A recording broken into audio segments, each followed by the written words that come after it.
बाबासाहेब देशाचे होते, सर्वांचे होते. त्यांच्या जीवनाचा पट जर आपण बघितला तर संघर्ष संघर्ष आणि संघर्षच आहे. दलित पीडित शोषित समाजासाठी, एकूणच बहुजन समाजाच्या उन्नतीसाठी त्यांनी आपल्या आयुष्याचा कणनिकण वेचला. बाबासाहेब आम्हाला आता नवीन पिढी समोर ठेवावे लागतील. 1956 नंतरचा 30-40 वर्षाचा कालखंड आता आपल्याला बाजूला ठेवला पाहिजे, कारण की जो आक्रमकपणा, जो एल्गार करण्याची भाषा, ते आता थोडी बाजूला ठेवून सामंजस्याची भूमिका यासाठी घ्यावी लागेल. आपणा सर्वांना ठाऊक आहे की या देशामध्ये 1990 नंतर धार्मिक उन्माद वाढला. त्या धार्मिक उन्मादाचं रूपांतर आज काय झालेलं आहे ते आम्ही प्रत्यक्ष आपल्या डोळ्यांनी बघतो आहोत. हा धार्मिक उन्माद बाबासाहेबांना अपेक्षित नव्हता. तो इथल्या बुद्धिजीवी वर्गालाही अपेक्षित नाही, कारण आमचं भारतीय संविधान हे धर्मनिरपेक्षच आहे. बाबासाहेब जरी दलितांचे नेते होते, दलित पीडित शोषित समाजाचे नेते होते, तरी देखील त्यांच्यापुढे त्यांच्या उत्थानासोबतच राष्ट्राचं उत्थान कसं होईल हा देखील प्रश्न असायचा. काही प्रश्नांचा आपण उहापोह करू. आज आपली भारतीय लोकसंख्या 130 कोटीच्या वर गेली.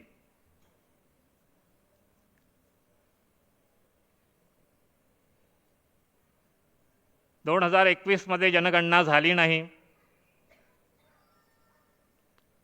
कोरोना असल्यामुळं.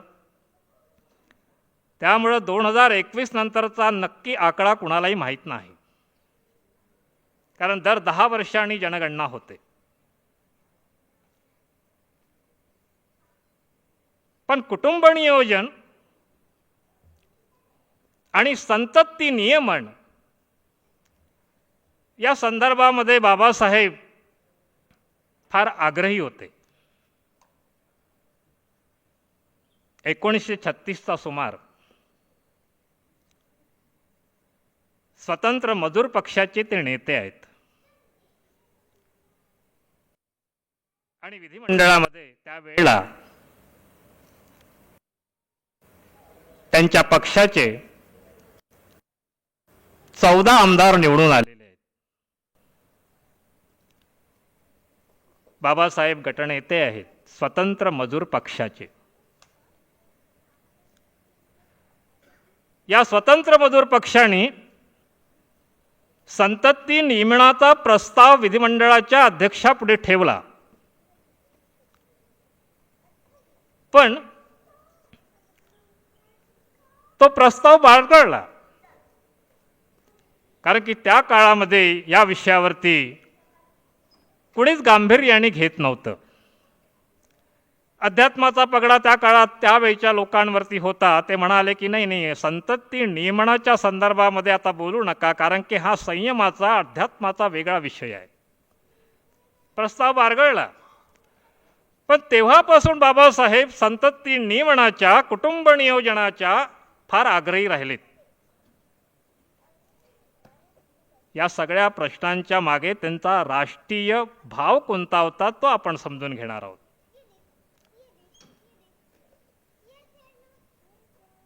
प्रस्ताव बाळगला, पण पहिला प्रस्ताव ठेवणारे बाबासाहेब आंबेडकर सतत तो विषय पुढे पुढे नेत राहिलेत तुम्हाला आश्चर्य वाटेल, या संदर्भात त्यांनी स्वतःची उदाहरणं दिलेली आहेत. कुटुंब नियोजन का असावं, संतती नियमन का असावं, स्वतःच्या जीवनातली अनुभव दिली आहेत बाबासाहेबांनी. ते म्हणालेत, माझ्या वडिलांना 14 मुलं होती.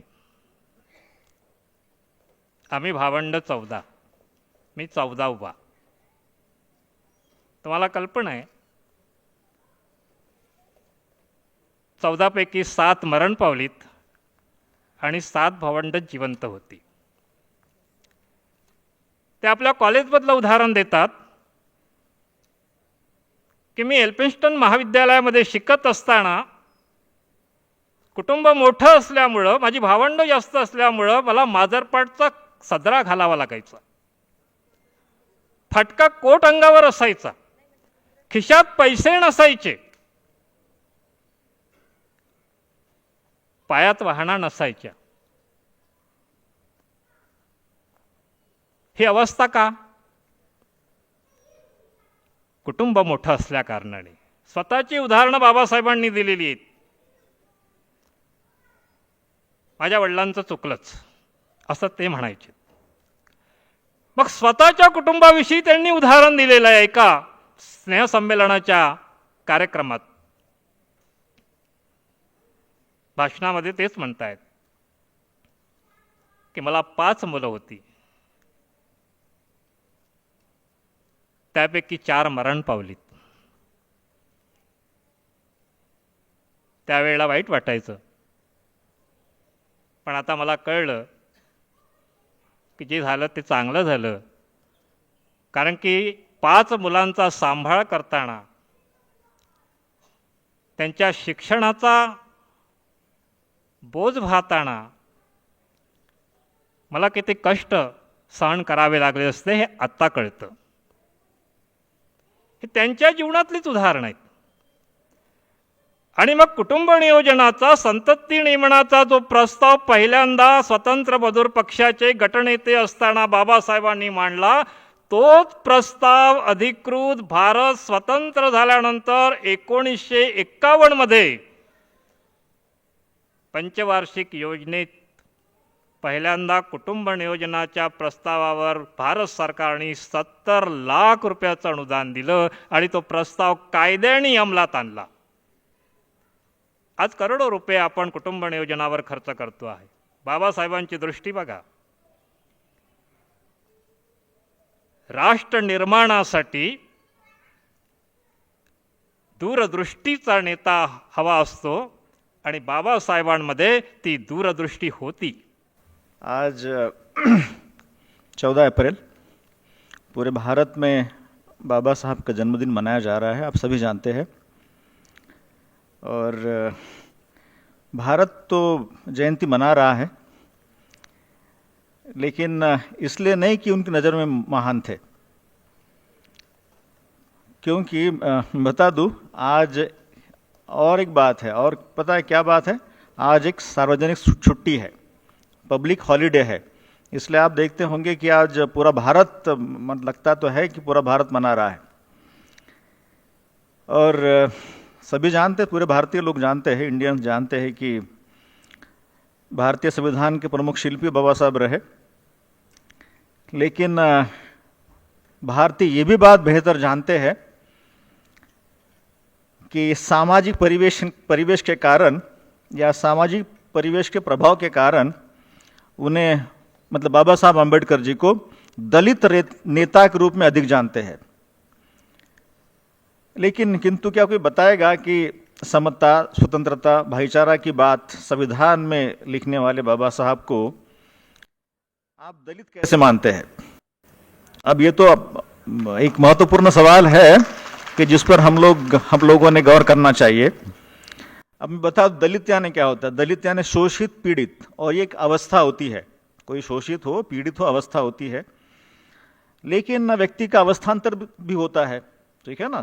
हर एक व्यक्ति जो होता है उसका अवस्थांतर होता है, लेकिन इस पर अक्सर हम गौर नहीं करते. बाबा साहब एक जब लाइफ जिए तो कई भूमिका अदा की उन्होंने, और हम व्यक्तिगत जीवन में भी इसी प्रकार से डिफरेंट पड़ाव पर लोग होते हैं,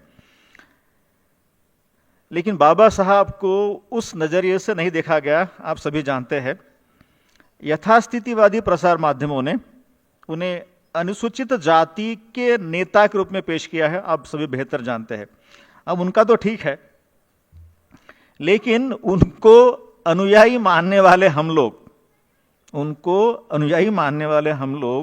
और वो भी पढ़े लिखे लोग, उन्होंने क्या मतलब हम लोगों ने क्या उन्हें उस दायरे से बाहर देखने का प्रयास कभी किया? हाँ किया, जरूर किया, लेकिन कहाँ?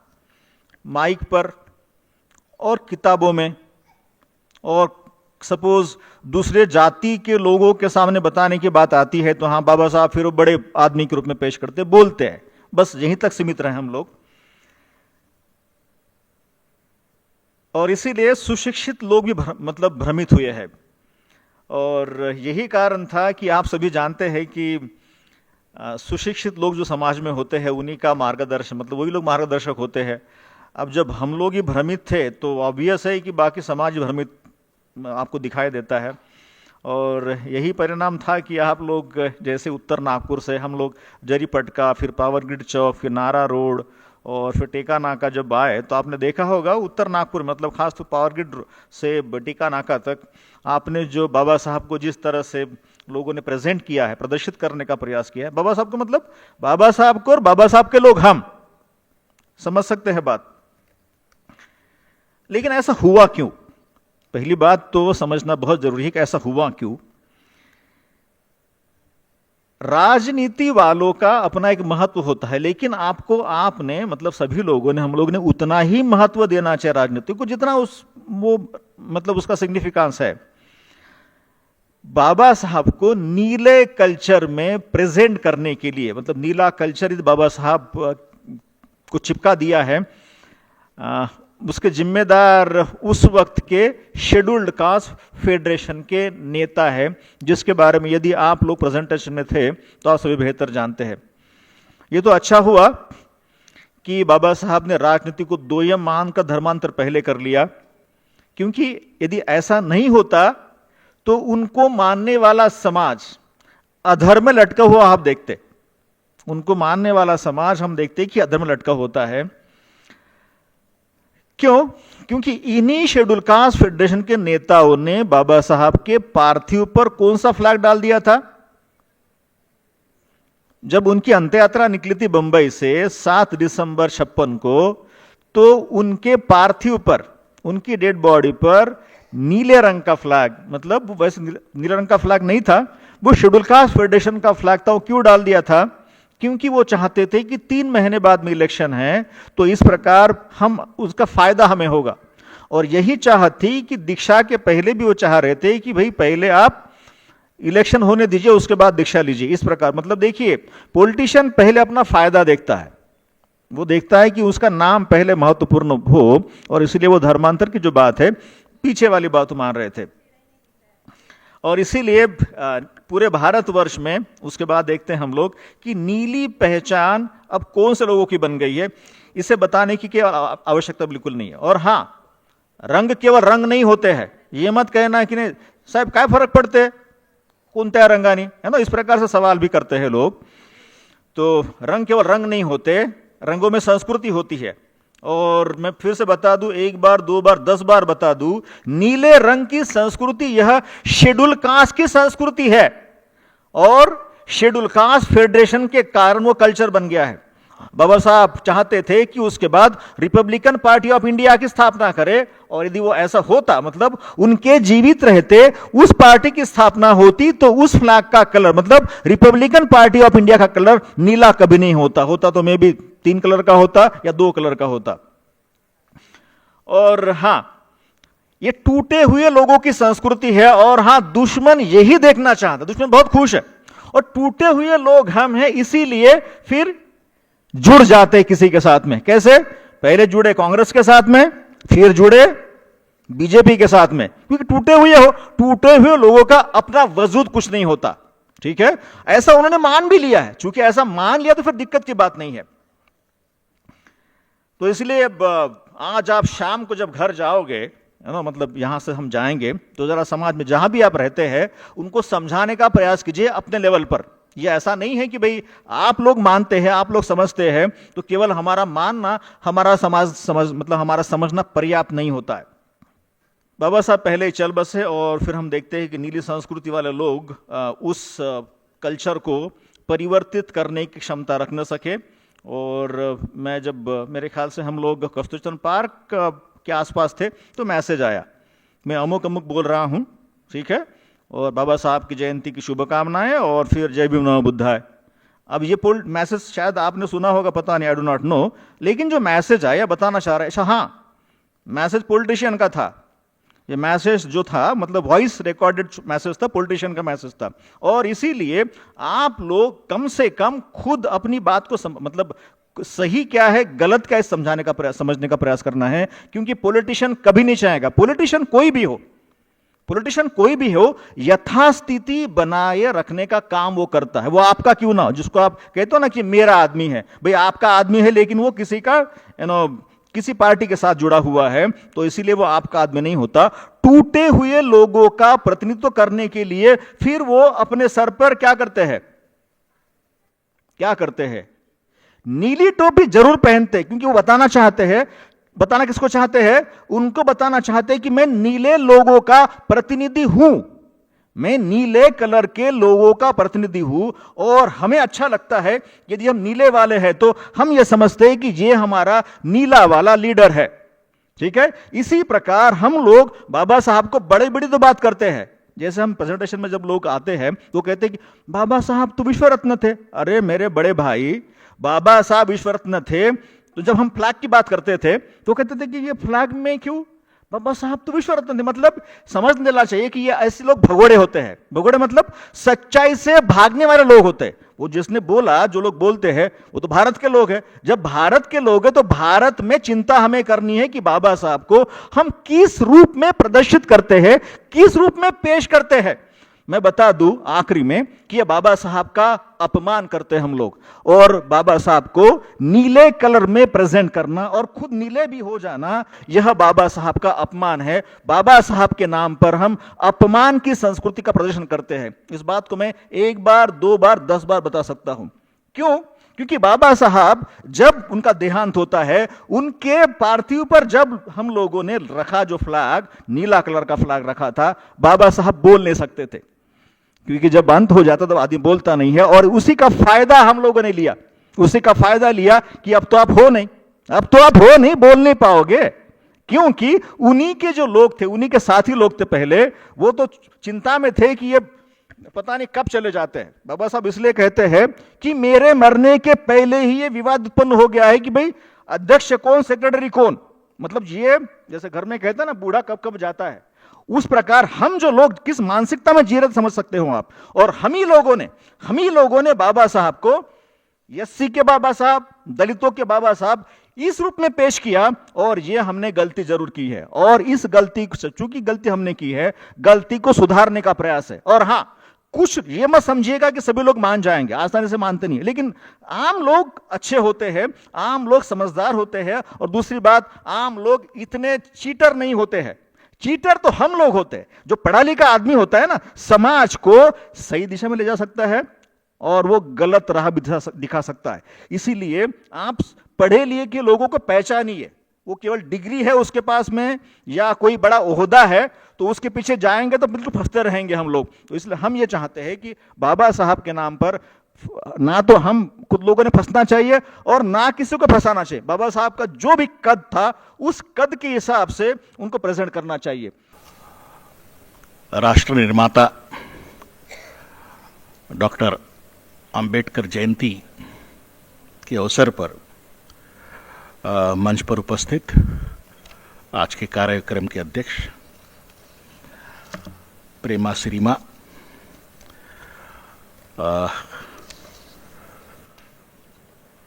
सुरेंद्र बुराड़े जी, माननीय गोल्डी जॉर्ज, माननीय शबीर पठान, और अभी मुझे ऐसा लगता है कि इस कंप्लीट कंसेप्ट और ऑर्गेनाइजेशन के पीछे जो है, जिनका भी प्रस्तावना हमने सुनी, डॉक्टर विनोद अनावरत हर युग में महापुरुषों ने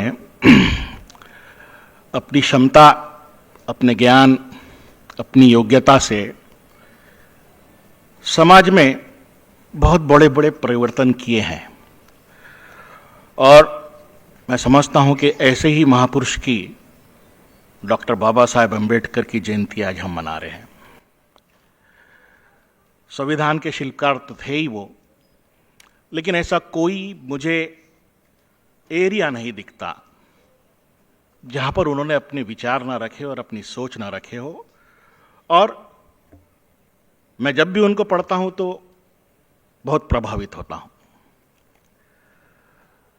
मैं इससे पहले कि मेरी स्पीच के थोड़े से डिटेल में जाऊं, अनावरत साहब ने जैसा शुरुआत किया था कि उन्हें एक दलित आइकॉन के रूप में पेश कर दिया गया है। मैं जहां तक समझता हूं कि हम लोगों का जिनसे संघर्ष है, मैं डायरेक्ट नाम तो नहीं लूंगा, मैं उसे गवर्निंग क्लास कहता हूं इंडिया की। आई होप यू अंडरस्टैंड आज गवर्निंग क्लास कौन है। तो ये आज से ही नहीं, गवर्निंग क्लास की एक स्ट्रैटेजी रही है। ये स्ट्रैटेजी ऐसी है कि जब भी उस गवर्निंग क्लास के रूट्स को, उसके फाउंडेशन को जब भी कोई धक्का देना चाहता है या बदलना चाहता है, तो उसके पास बड़ी सटीक स्ट्रैटेजी है। और unless and until we understand this strategies और हमारी काउंटर स्ट्रेटजीज जब तक नहीं लाएंगे, तब तक हम ये संघर्ष में जीत नहीं सकते। मैं लड़ाई नहीं कहूंगा, मैं संघर्ष ही कहूंगा इसको। और वो स्ट्रैटेजी क्या है उनकी, जैसा आज का कंसेप्ट है, वेरी गुड कंसेप्ट। मैं तो इसके लिए डॉक्टर विनोद और उनके जितने भी साथी हैं,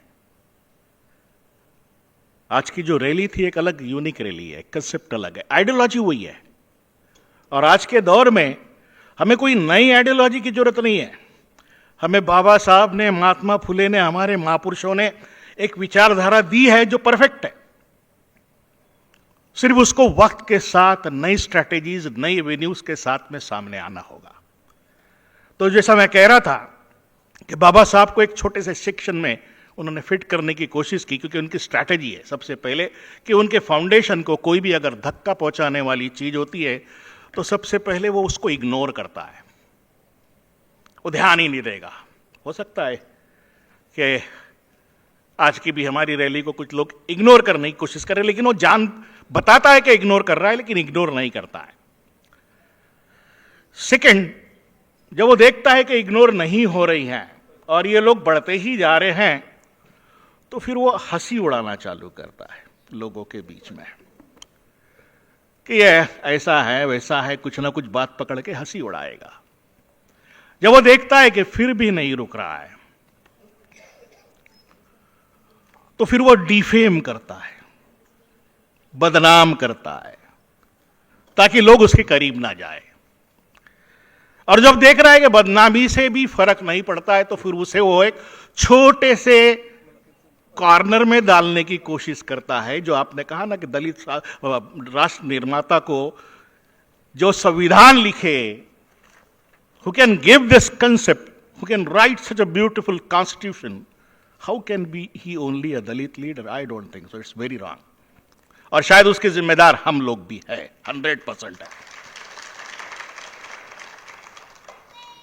तो डिफेम करता है, और नहीं तो फिर वो छोटे से सेक्शन में डाल देगा, और आखिरी में जब कुछ नहीं होता है तो वो गोली मारता है।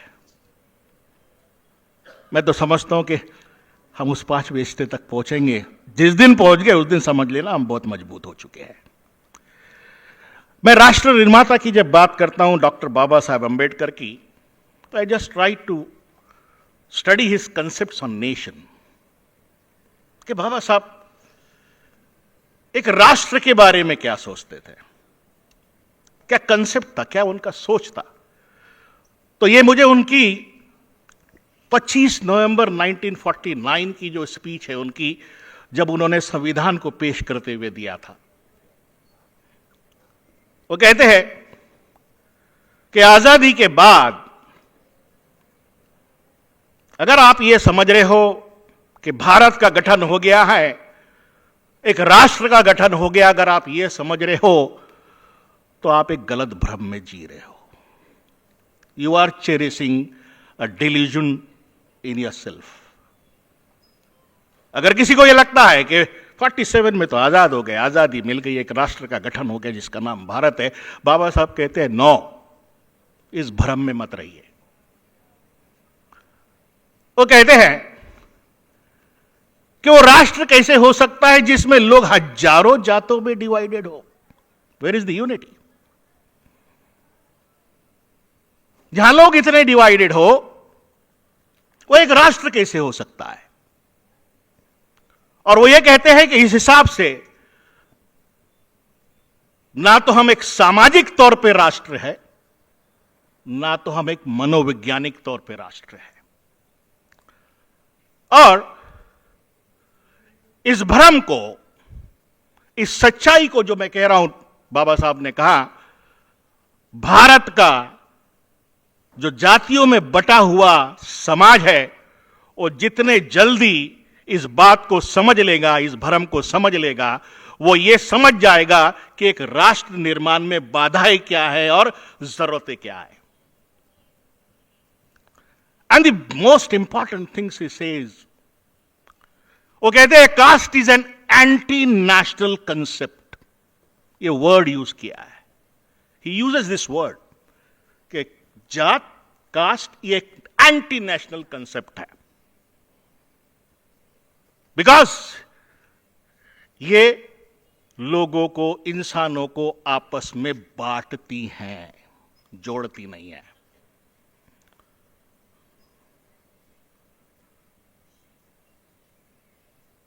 वो कहते हैं कि ये कास्ट सिस्टम जो है, ये घृणा और ईर्ष्या पैदा करता है, जेलेसी एंड घृणा पैदा करता है। और ऐसे सिस्टम में अगर आप समझ रहे हो कि सिर्फ आपका एक कॉन्स्टिट्यूशन देने से या आजाद होने से भारत एक राष्ट्र निर्माण हो गया, तो वो सोचते ये भ्रम से दूर हो जाना चाहिए। अगर हम देखें तो महात्मा फुले भी इन्हीं विचारों के थे। अगर स्पीचेस को एनालाइज किया जाए, महात्मा फुले की, डॉक्टर बाबा साहब अंबेडकर की, और ये जब 25 नवंबर की 1947 की वो जब मैंने उनकी स्पीच पढ़ी, तो एक बात समझ में आती है कि उस टाइम पर कॉन्स्टिट्यूशन को देते वक्त भी बाबा साहब के दिमाग में कहीं analysis of caste was also equally important issue. आज मैं फिर सभी ऑर्गेनाइजर्स को दिल से धन्यवाद देता हूं कि आपने ये मौका दिया ये देखने का, and I would like to be a part of it always. और आखिरी में सिर्फ ताई का संदेशा भी आ गया है तो जाना पड़ेगा, तो आखिरी में सिर्फ आपके इस आज के कार्यक्रम के लिए नहीं, इस कंसेप्ट के लिए भी, इस सोच के लिए भी, और ये आगे बढ़ेगी, मैं इतना 100% श्योर हूं, क्योंकि एक नई सोच के साथ ही काम करना होगा, और आप वो दे रहे हैं डॉक्टर विनोद अनावरत जी।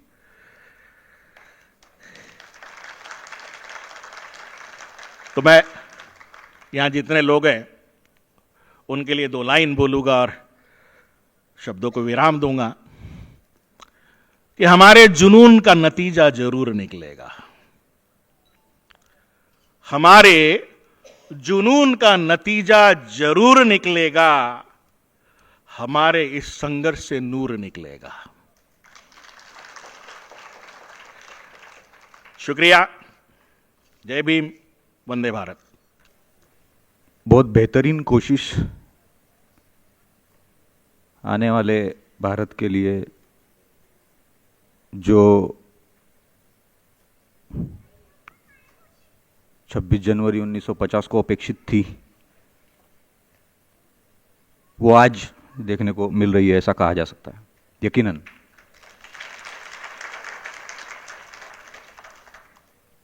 और ये बात सभी जानते हैं, फिर भी मैं इसको दोहरा दूं कि मैं अगर यहाँ पर ये अपना टोपी कुर्ता पहनकर यहाँ पर अगर आपके सामने हूँ, तो इसकी वजह कॉन्स्टिट्यूशन में मेरा जो आर्टिकल 25, 26, 27 में जो प्रावधान है, उस वजह से मैं इस अपने धर्म के परिधान पर यहाँ पर आपके सामने पेश हुआ हूँ। और ये भी कह देना चाहता हूँ कि आर्टिकल 19 में ये प्रावधान है कि मैं अपनी बात को पूरी आज़ादी से कह सकूँ। ये भी मैं बतौर खास बता देना चाहता हूँ क्योंकि इस मुल्क में रहने वाले मुस्लिम कम्युनिटी के लोग जो है वो अगर अपना पहनावा पहनकर चलते हैं, हमारे सिख धर्मीय अपना पहनावा पहनकर चलते हैं, तो ये कहीं ना कहीं कॉन्स्टिट्यूशन का के द्वारा दिया गया राइट है। बस हो गया डॉट। अब सेकंड पॉइंट है ना। तो आज जो वर्तमान परिस्थिति भारत की है और हमारे अभी कार्यक्रम लेने का जो एक है छोटा सा एक तरीका है, यानी मुझे लगता है मैं ये कह सकता हूँ कि इससे पहले मैंने जितने कार्यक्रम देखे हैं ना, और शायद इसके बाद भी ऐसे कार्यक्रम होंगे जिसमें 90% रिजल्ट वही निकलेंगे जो हमको और महापुरुषों को अपेक्षित नहीं है। क्योंकि वो आदत है ना सर, वो लत बन गई है। अब वो आदत बनने को भी तो 72 साल लग गए ना, अब छूटने को कुछ तो लगेंगे। लेकिन तब तक दुश्मन अपना झंडा और अपना डंडा और अपना परचम गड़ा चुका होगा। ये बात थोड़ा ध्यान में रखना। समझ रहे ना मैं क्या बोल रहा हूं। तो इतना वक्त हमारे पास भी नहीं है। इसीलिए विनोद सर ने भी कहा है और मैं उसको अपने शब्दों में कहना चाहता हूं कि ये जो मामला है अब वर्तमान परिस्थिति में, अब सुशिक्षित जो लोग हैं ना, यानी शिक्षित लोग जिनको अपन कह सकते हैं, अब शिक्षित लोगों का रोल कुछ रह नहीं गया। अब बदलाव ये लोग नहीं ला सकते। समझ रहे? बदलाव शिक्षित लोग नहीं ला सकते। क्यों? अगर शिक्षित लोगों को लाएंगे तो परेशानी हो जाएगी, प्रस्तावना सेकंड में करनी पड़ेगी। बेशक सच कह दो अगर से लोगों को बुरा लगे, है ना साहब? क्योंकि अगर गलती पकड़ी नहीं जाएगी तो सुधारी कैसे जाएगी? अब शिक्षित लोग गलतियां करते हैं और 72 सालों में यही हुआ। सर ने एग्री किया प्रस्तावना में। लेकिन मैं ये कहना चाहूंगा कि अब दौर प्रशिक्षित लोगों का है। इस देश को बदलाव के लिए प्रशिक्षित लोगों की जरूरत है।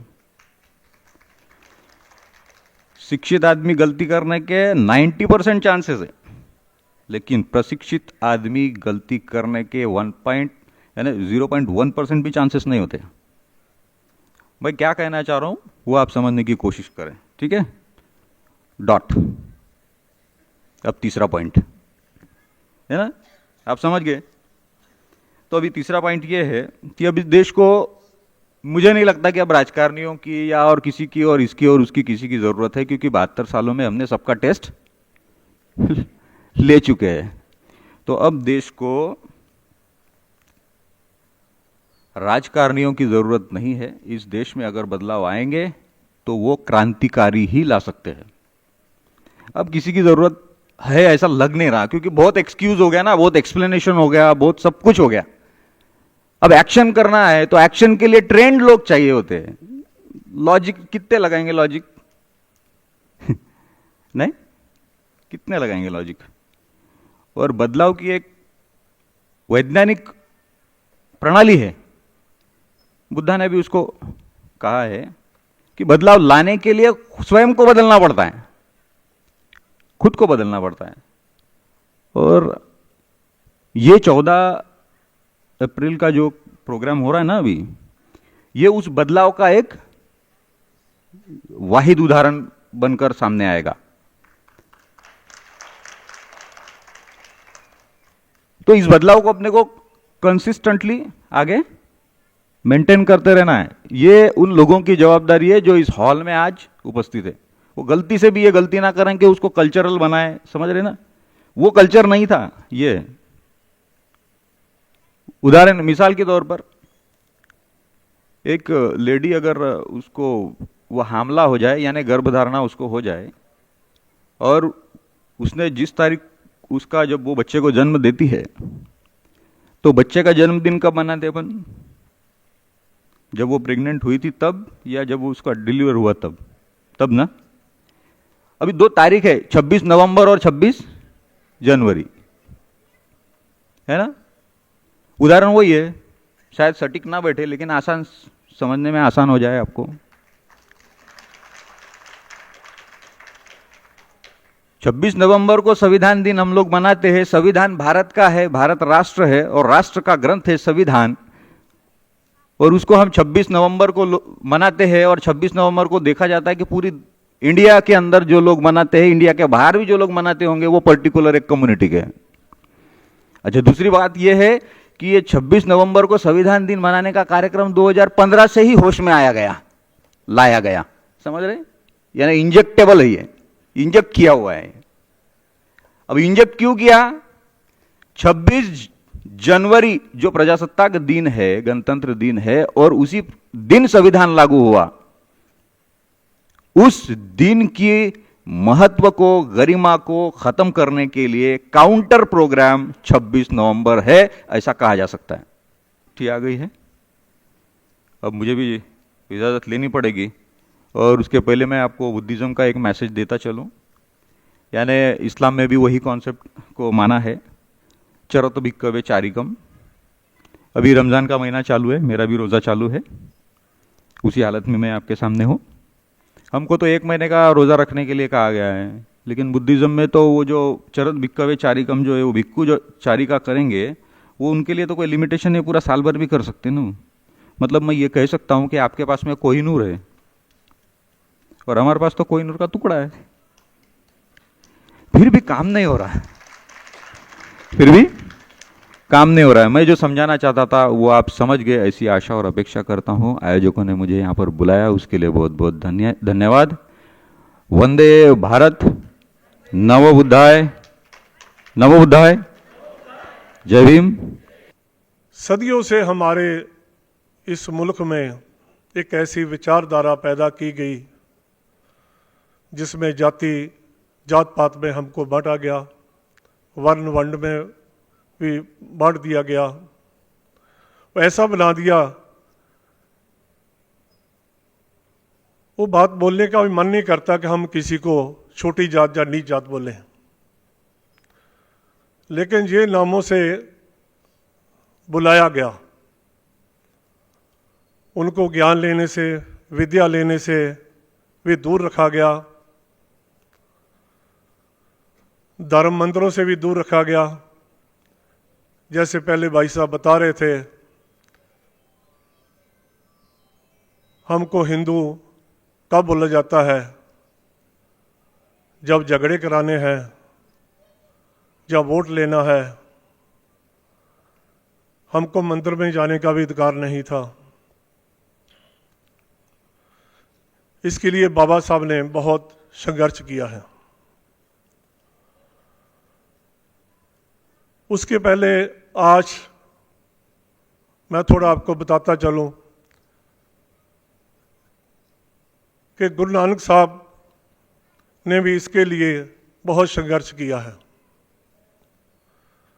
वो बोलते हैं, बाबा देखे ध्यान तर जलती सब पृथ्वी दिखे आई। पृथ्वी कैसे जल रही थी? कोई आग तो नहीं लगती पृथ्वी को।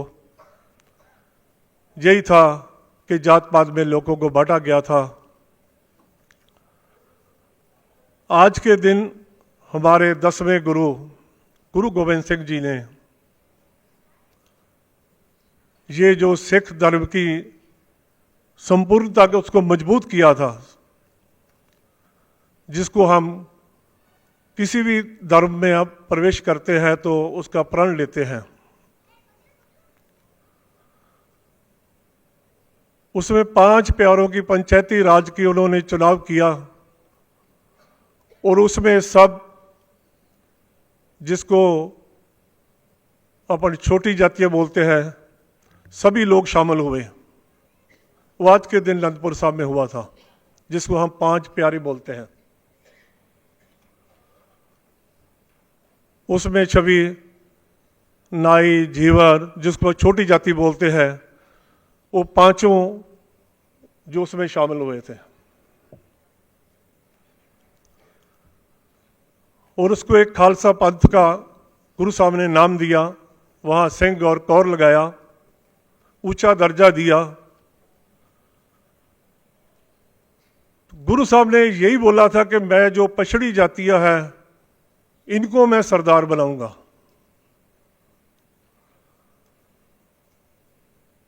और उस टाइम जो हमारे हिंदू राजे थे, भाईदार के राजे जो थे, उन्होंने इस बात का बहुत विरोध किया था कि आप छोटी जातियों को क्यों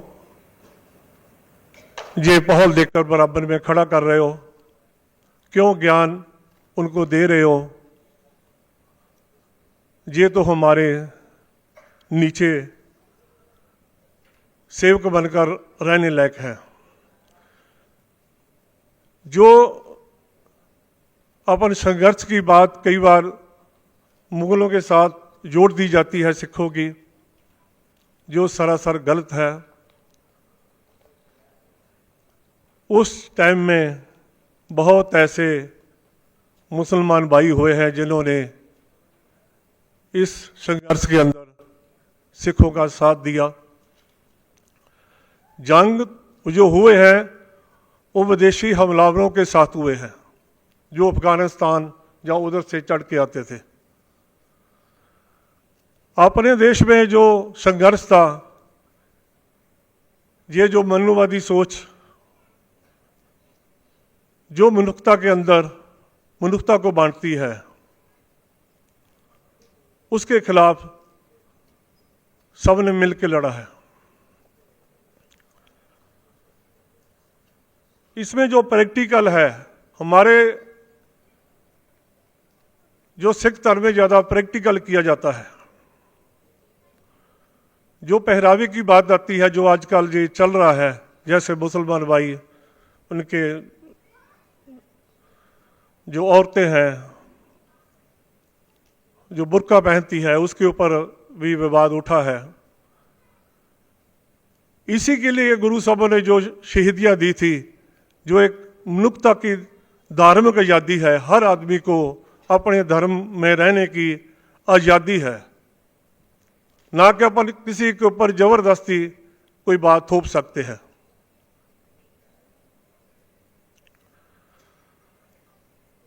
ये उस जमाने में आज से करीब 500 साल पहले जो हालात और नाजुक थे,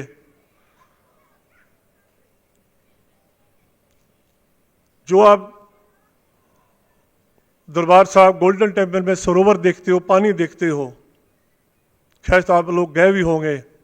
उसका यही मकसद था, जिनको हम कुएं में नहीं चढ़ने देते, जिनको हम बराबर बैठने नहीं देते, उनको एक साथ नहाने का, स्नान करने के लिए बनाए गए थे। जो लंगर की प्रथा है, ये भूखे के लिए तो है ही, सबसे बड़ा उसमें यह है कि बराबरता। जब उस जमाने में, जो आज से 400-500 साल पहले, छोटी जातियों को बराबर में बैठने का अधिकार नहीं था, ये लंगर वहां से चला है। तो सबको एक बराबर में बैठ के लंगर खाना पड़ेगा, छकना पड़ेगा।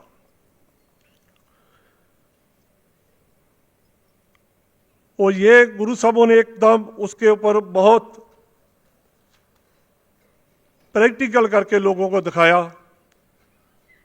और ऐसे बीच में जो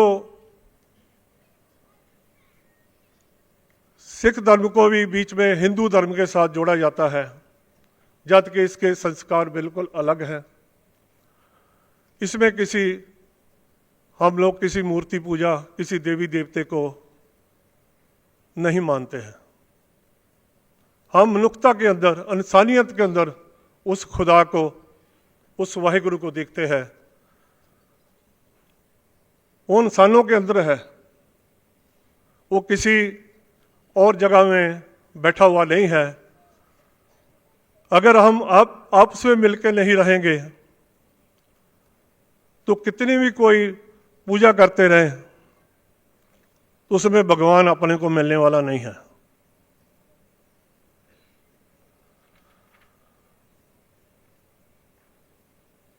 सबसे बड़ी जो सेवा है वो मनुष्यता की है। अभी हालात जो हमारे कुछ समय से अपन देख रहे हैं हमारे देश में, ये हमको बहुत पीछे लेके जा रहे हैं। फिर धर्म के नाम पर, धर्म तो एक होता है प्रैक्टिकल जीवन जीने के लिए, अच्छी जीवन जांच, जैसे अपन बच्चों को अलग अलग स्कूलों में भेजते हैं, वहां बच्चे अच्छी शिक्षा लेते हैं, ऐसे ये हमारे धर्म बने हुए हैं। हम मनुष्य तो एक ही है, हम अच्छी शिक्षा लेनी है। अभी ये हो रहा है कि धर्म वो चीज बन चुकी है कि जैसे एक दूसरे के दुश्मन बनते जा रहे हैं। पहले जातिवाद के नाम पर दुश्मनी की गई, अभी धर्म के नाम पर हो रही है। जब मानते सबको एक ही, वो प्रभु है, वो खुदा है, वो अल्लाह है, वो परमात्मा है, वो राम है, वो रहीम है, सब बोलते वो एक है। अगर एक है तो अपन लड़ते क्यों हैं? अब झगड़ते किस बात की है? जो लोग हैं उनके लिए बहुत तकलीफ पर आएगा। महंगाई बढ़ रही है, हर तरफ हाहाकार मची हुई है, लेकिन एक धर्म की घुटी देकर कुछ लोगों को उकसा के एक जाति दंगे करवाए जा रहे हैं। इसके लिए आप सब लोगों को तैयार रहना चाहिए, मिलजुल कर। ऐसा कहीं होता है तो लोगों की दुकानें जलाई जाती है, घर जलाए जाते हैं, तो अपने को मिलजुल कर खड़ा होना पड़ेगा इस जुल्म के खिलाफ। यही बात कहता हुआ मैं आपसे क्षमा मांगता हूँ। वाहिगुरु जी का खालसा, वाहिगुरु जी की। बाबा साहब अम्बेडकर के जन्म उत्सव के संदर्भ को हम एक राष्ट्र निर्माता डॉक्टर अम्बेडकर के रूप में हम उसको कन्वर्ट करना चाहते, उसको परिवर्तित करना चाहते हैं। लेकिन मैं थोड़ा सा कुछ सवाल रखना चाहूँगा। शायद मुझसे पूर्व में जो वक्तागण जो बातें बोले हैं उससे थोड़ा सा भिन्न है ये मुझे नहीं मालूम है। मैं अभी एक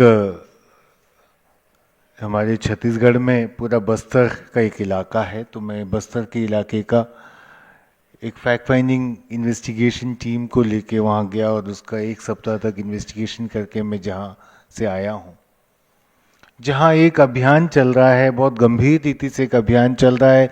विशेषकर वो उन लोगों को जो टारगेट करके ये अभियान चलाया जा रहा है, जो एक समय में जो अपने आप को हिंदू लिखते थे वो अब अपने आप को ईसाई बोलते हैं, उनको टारगेट करके एक अभियान चलाया जा रहा है जिसका नाम है घर वापसी।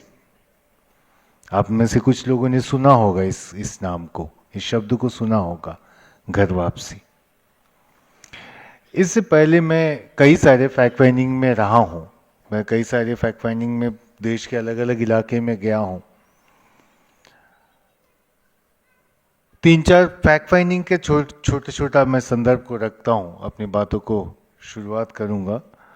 पहला चीज़ है कि लव जिहाद, ये शब्द हम 10 साल पहले नहीं सुने थे, लेकिन आज आए दिन हम सुनते हैं लव जिहाद।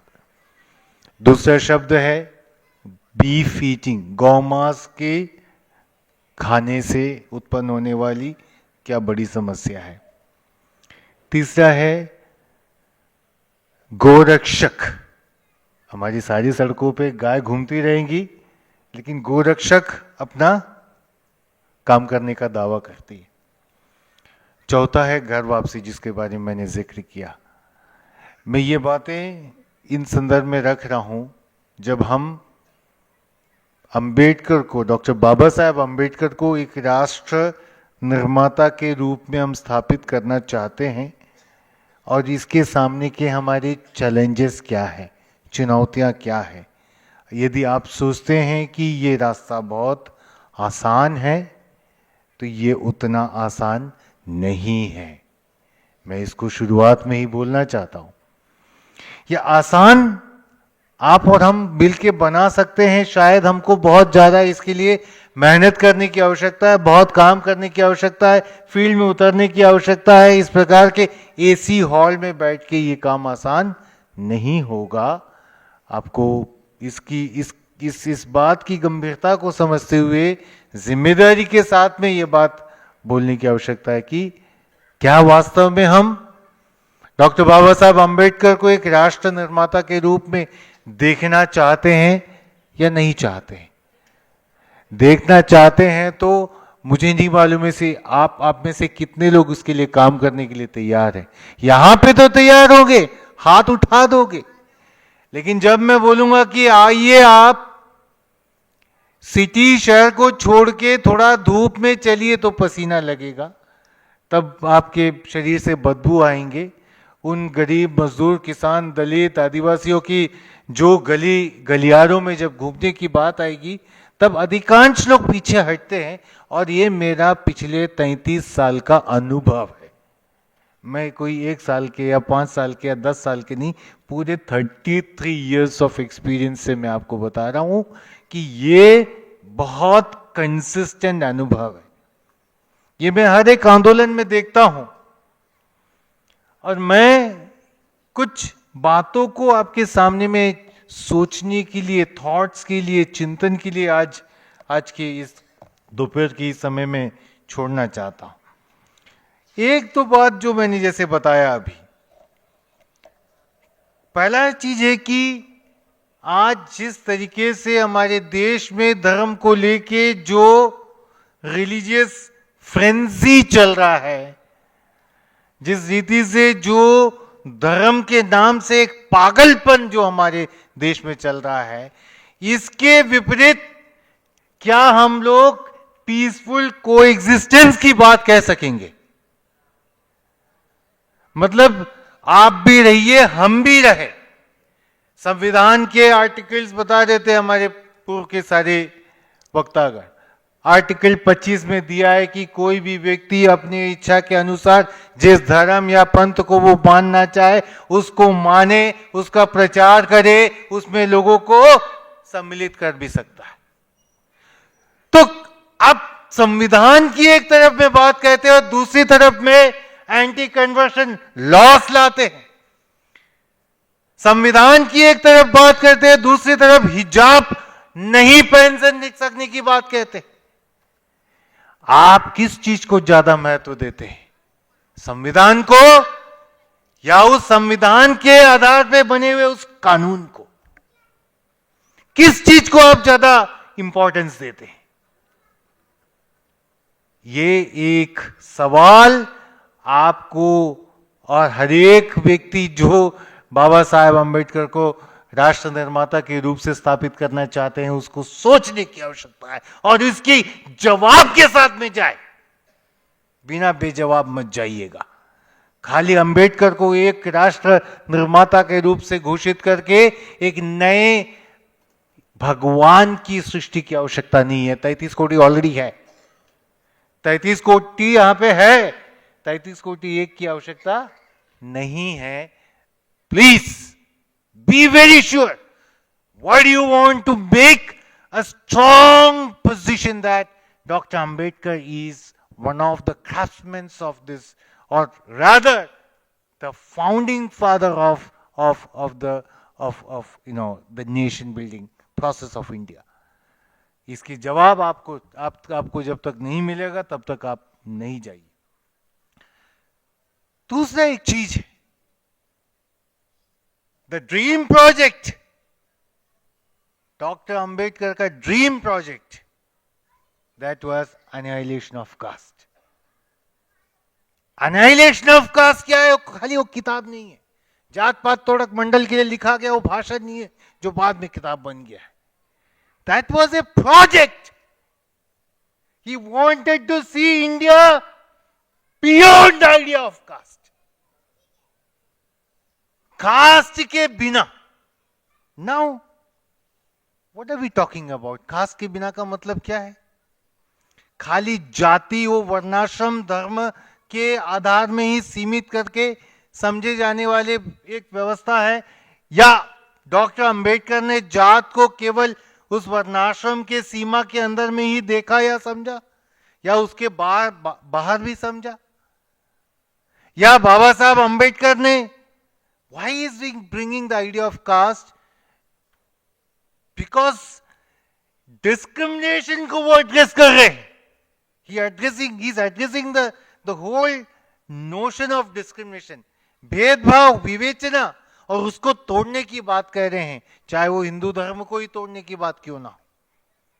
बाबा साहब ने बोला है हिंदू धर्म जब तक रहेगा तब तक जो है यह समानता की सीढ़ियां बनी रहेगी. तो सवाल यह है कि जो एंटी कास्ट मूवमेंट की जो बात है या एनाइलेशन ऑफ कास्ट की जो बात है, वो केवल जाति व्यवस्था को तोड़ने से ही नहीं होगा, आर्थिक समानता को भी तोड़ने की आवश्यकता है, स्त्री पुरुष के भेदभाव को तोड़ने की आवश्यकता है, और अलग अलग जो भाषाई भेदभाव की जो बात है उसको तोड़ने की आवश्यकता है. तो caste, class, linguistic differences, patriarchy, all forms of indifferences, all forms of जो तमाम प्रकार के जो भेदभाव के जो स्वरूप है उसको तोड़ने की बात. कहाँ है हमारा एंटी कास्ट मूवमेंट? कहाँ है आज हमारा जो एनिलेशन ऑफ कास्ट का प्रोजेक्ट? बाबा साहब अंबेडकर ने इस प्रोजेक्ट का सपना देखा, लेकिन वो स्वयं उसको नहीं करने पाए. हमारे हाथ में वो मैंटल दिए हैं. Do we have a vision for that? हमारे पास कोई आइडिया है कि इसको कैसे करें? एंटी कास्ट मूवमेंट आज देश में कहीं पे भी नहीं है. देश में कहीं पे भी नहीं है का मतलब यह है कि देश ने कभी एंटी कास्ट मूवमेंट देखा ही नहीं है. कुछ लोग पूछ सकते हैं कि मैं क्या बोल रहा हूं. आज तक जो हम लोगों ने देखा है, making a very honest, valid and conscious statement. बहुत ही जिम्मेदारी के साथ में एक स्टेटमेंट में बोलने जा रहा हूं, ध्यान से सुनिएगा. आज तक जो हमारे देश में हमने देखे हैं वो एंटी अपर कास्ट मूवमेंट है. We have not seen anti caste movement in this country. We have only seen anti upper caste movement in this country. आप एंटी अपर कास्ट मूवमेंट को एंटी कास्ट मूवमेंट की ओर कैसे convert करेंगे? That's the third challenge. The fourth challenge is the mass बस.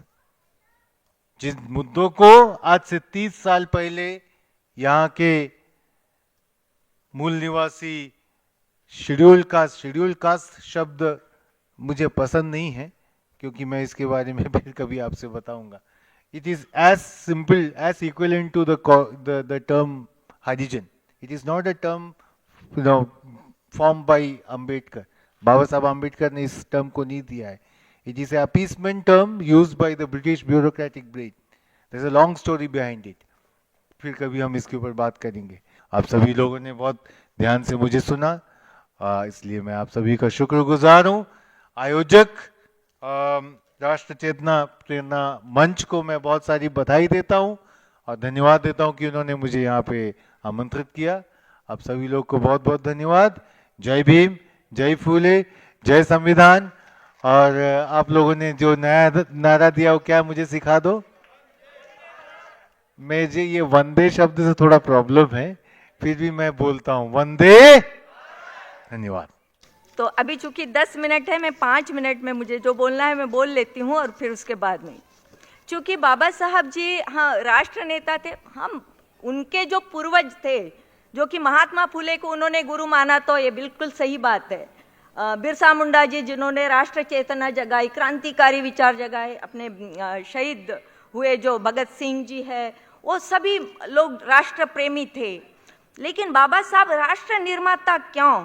क्योंकि बाबा साहब जी ने जो संविधान दिए वो एक राष्ट्र का निर्माण करने हेतु दिए, और राष्ट्र का निर्माण करने के लिए जो पूर्वी शर्तें होती है, वो पूर्वी शर्तें पूरी होने के साथ ही राष्ट्र का निर्माण होकर आपकी डेमोक्रेसी, जिसे लोकतंत्र हम कहते हैं, जनतंत्र कहते हैं, वह विकसित हो पाएगा. अन्यथा आपने जितनी भी समस्याएं आज रखी है वो क्यों? क्योंकि यहाँ पर राष्ट्र भावना नहीं है। और राष्ट्र भावना क्यों नहीं है? क्योंकि जो मूलभूत उसके पिलर्स होते हैं, जिसमें बंधुभाव होना चाहिए, समता स्वातंत्र्य की बात तो हम कर ही लेते हैं, लेकिन जो बंधुभाव होना चाहिए वो बंधुभाव विकसित नहीं होने के कारण आज राष्ट्र निर्माण के लिए जो पूर्व शर्त है वो है जाति का विनाश होना चाहिए। जैसे कि जॉर्जी गोल्ड साहब ने अभी बोला ही है कि भाई जाति का विनाश हो, मतलब एनिहिलेशन ऑफ कास्ट पर जो बाबा साहब के विचार थे उस पर भी अमल करना होगा। तो इस बात के साथ मैं थोड़ा बताना चाहूँगी कि बाबा साहब क्या कहते हैं लोकशाही के बारे में, वो लोक राज्य के बारे में। तो उन्होंने जो भाषण दिया था पुणे डिस्ट्रिक्ट में 22 दिसंबर 1952 का, वो कहते हैं कि जो गणतांत्रिक व्यवस्था होती है वो हमेशा ऐसी टिकी नहीं रहती, हमेशा it is not a constant thing, वो बदलते रहती है और वो बदलते रहते हैं और हम भी बदलाव देख ही रहे हैं। तो ऐसा मत सोचिए कि ये अपने आप से हुआ है, इसके लिए कुछ हम भी तो जिम्मेदार है एज ए लोग, as a we the people of India, we too are very much responsible for all this things what I feel.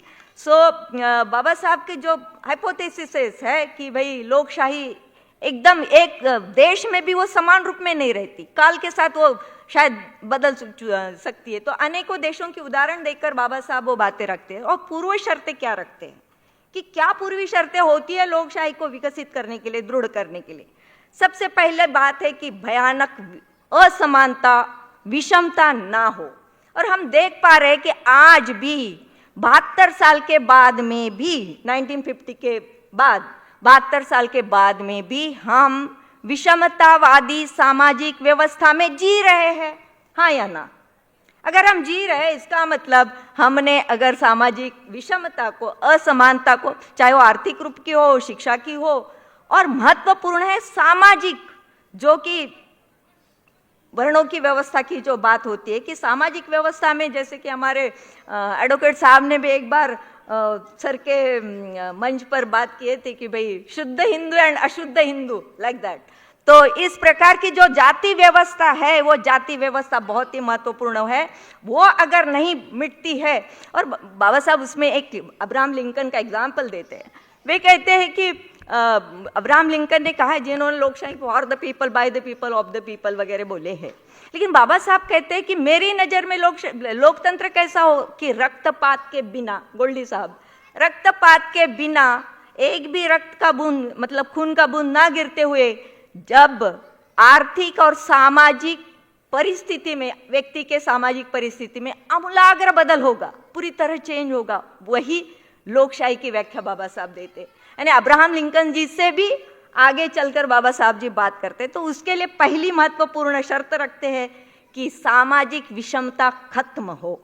दूसरा बात बोलते हैं बाबा साहब की विरोधी पक्ष का अस्तित्व होना बहुत जरूरी है। और हम आज क्या देख रहे हैं वो तो आप सभी को पता है, मैं ज्यादा बात नहीं करूंगी उस पर।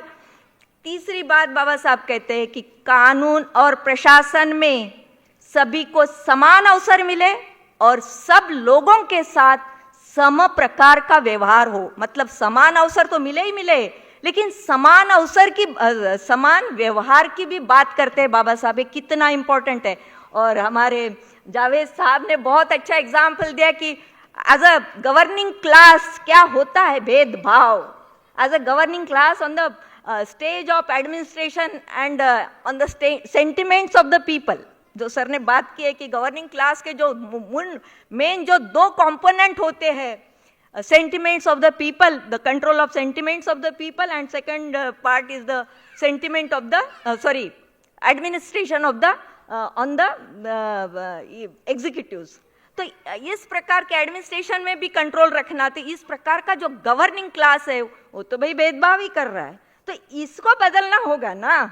सवाल कहाँ उठता है, अभी हम आगे भी आएंगे तो थोड़ी हम बाबा साहब की पूर्वी शर्तों को पहले समझ ले, बाकी साथियों को जिनको मालूम है उनको एक रिवीजन के तौर पर, और जिन्हें नहीं पता है तो कृपया इस बात को भी समझ लीजिए। चौथी बात बाबा साहब लिखते हैं कि संवैधानिक नैतिकता बहुत इंपॉर्टेंट है।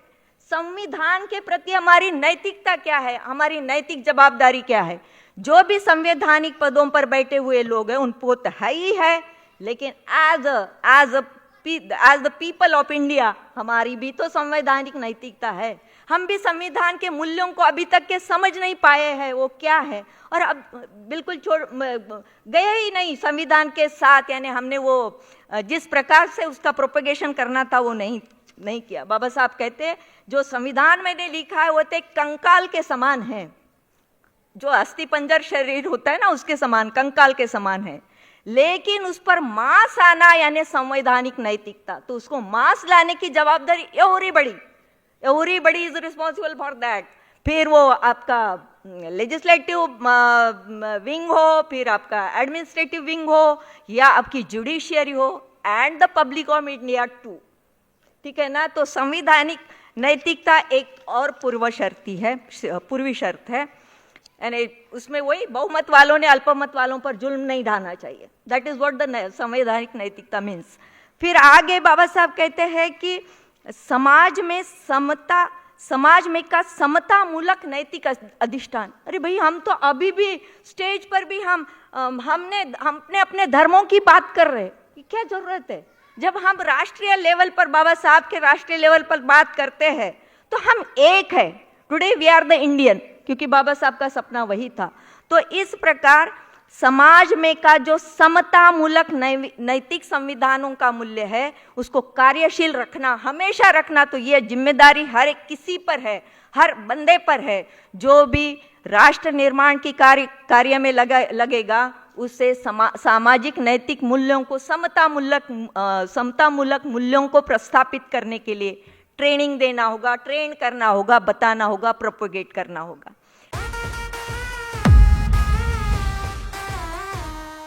ये पैगाम है भारत के हर कंटेंट क्रिएटर के नाम।